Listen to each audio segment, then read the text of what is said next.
क्या हो अगर दुनिया में कोई लैब ही ना हो। लैब की शुरुआत कैसे हुई, लैब टेक्नीशियन और लैब टेक्नोलॉजिस्ट में फ़र्क क्या है। अस्सलाम वालेकुम दोस्तों, आप सबको हेल्थ मैटर्स एकेडमी की नेक्स्ट एपिसोड में खुश आमदीद।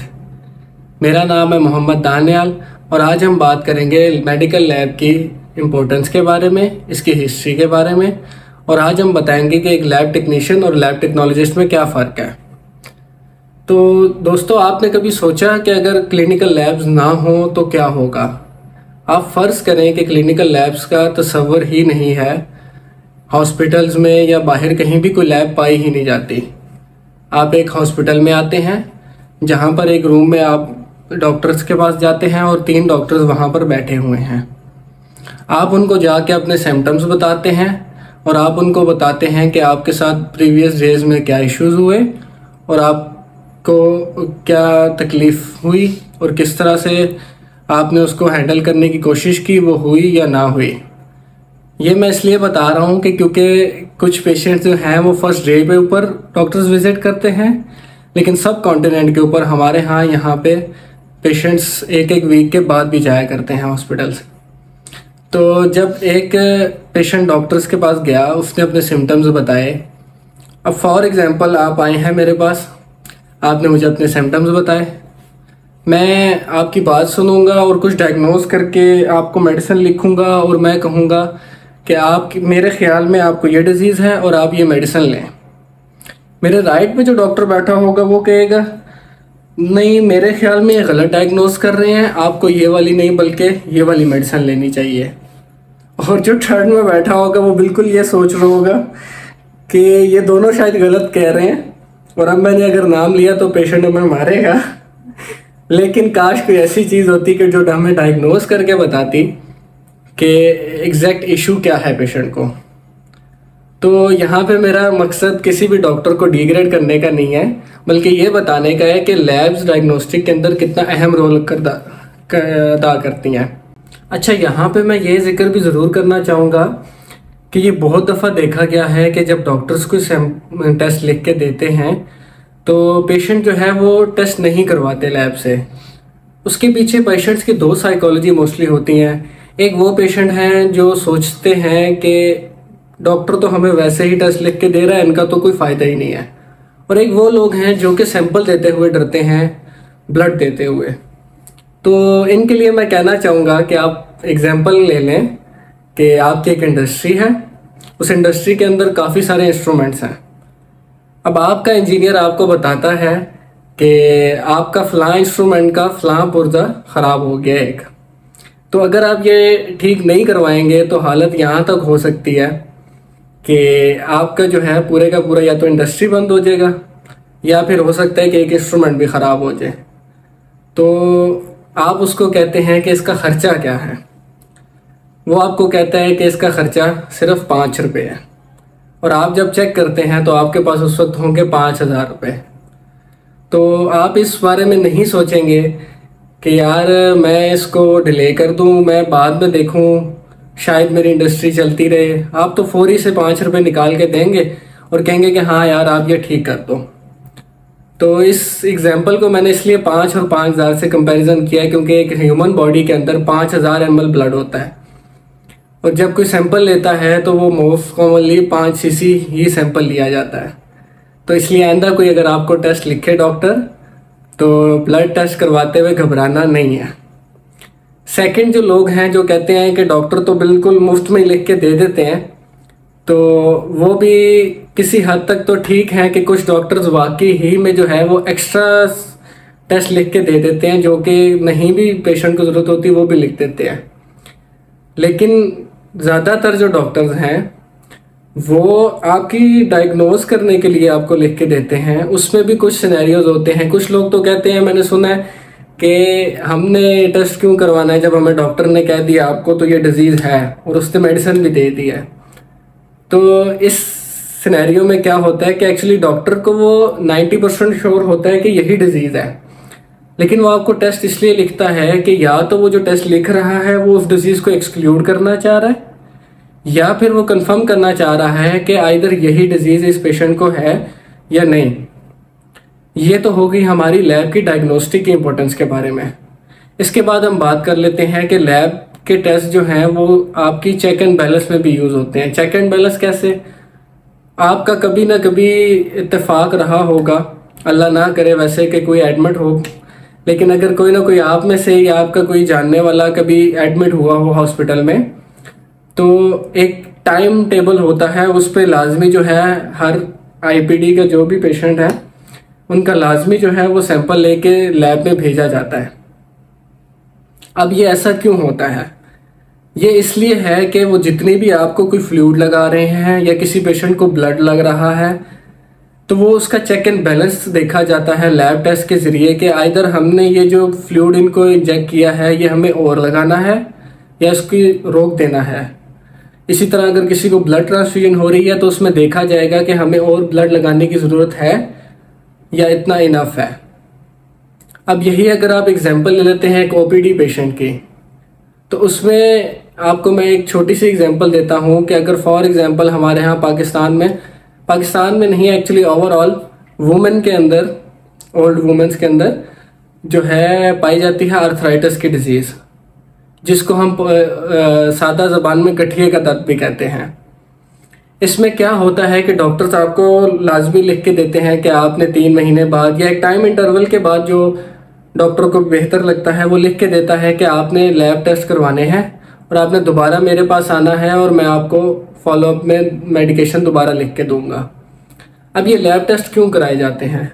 कुछ लोग तो इससे भी घबरा जाते हैं कि शायद मेरे दोबारा से टेस्ट कराने में शायद उनको लग रहा है कि मेरी कोई और डिजीज़ हो जाएगी या डिजीज़ बढ़ रही है। नहीं, ऐसा नहीं है। एक्चुअली जो डिजीज़ इस तरह की होती हैं कि लाइफ टाइम या लॉन्ग टर्म डिजीज़ की मेडिकेशन हो रही है, उसमें डॉक्टर्स ने चेक करना होता है कि वो जो मेडिकेशन है वो आपकी लिवर को, किडनी को डैमेज तो नहीं कर रही, या जो है आपको कोई और साथ में मसला तो नहीं चल रहा जिसकी वजह से हमें ये मेडिकेशन रोकनी पड़े। क्या आपने कभी सोचा है कि आखिरकार लैब्स की शुरुआत कैसे हुई? तो मैं आपको ज़रूर बताऊंगा आज। इसकी शुरुआत होती है एक लैटिन वर्ड लेबोरेटोरियम से, उसी के बाद इस वर्ड लेबोरेटरी निकला है। लेबोरेटोरियम यानी कि एक ऐसी जगह जहां मजदूर काम कर सकें।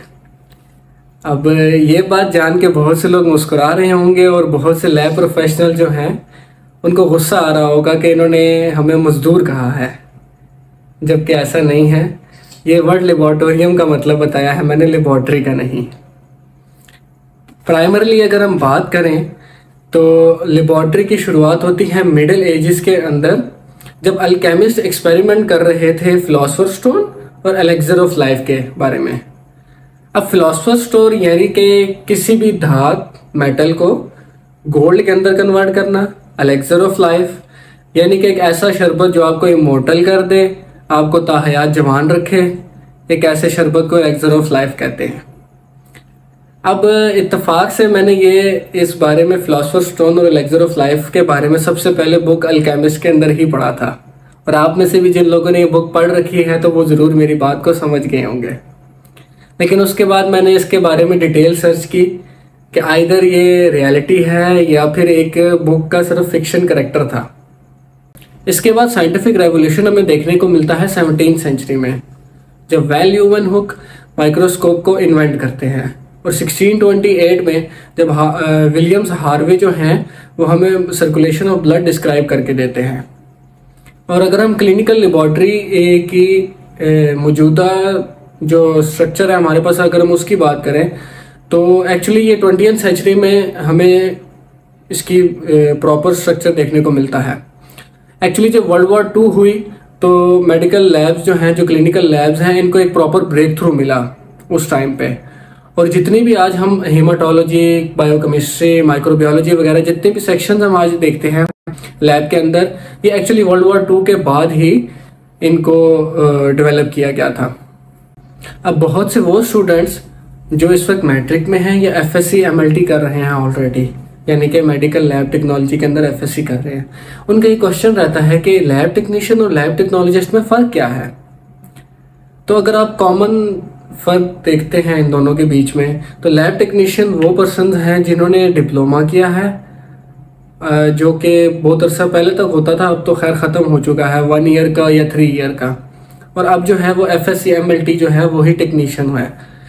जबकि जो लैब टेक्नोलॉजिस्ट होते हैं वो बैचलर होते हैं, यानी कि 16 ईयर्स उनकी क्वालिफिकेशन होती है, उन्होंने BS किया होता है। लेकिन अगर आप आते हैं अपनी फील्ड के अंदर या लैब प्रोफेशन के अंदर, तो एक बहुत बड़ी ये डिबेट है। सिर्फ डिबेट नहीं बल्कि कई दफ़ा क्लैश भी आ जाता है टेक्नीशियंस और टेक्नोलॉजिस्ट के बीच में।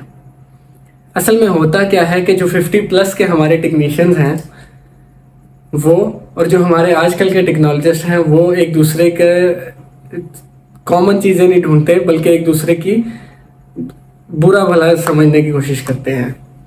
असल में होता क्या है कि जो लैब टेक्नीशियंस हैं हमारे, वो मैनुअल एक्सपर्ट्स हैं।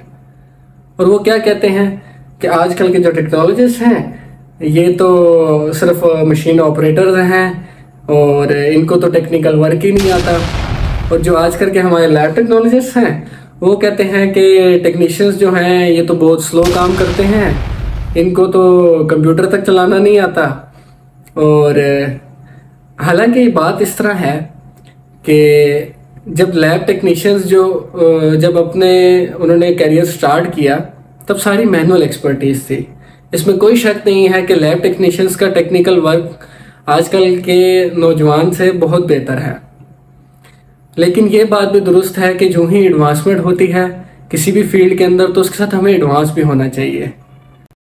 हाँ, ये बात सच है कि जब टेक्नीशियंस कोई भी टेस्ट लगाते थे तो वो मैनुअल लगाते थे, इवन भी वो मैनुअल कर लिया करते थे। जो कि लैब प्रोफेशन है वो समझ रहे होंगे कि CBC मैनुअली करना एक बहुत ही मुश्किल काम है, माइक्रोस्कोप के अंदर करना।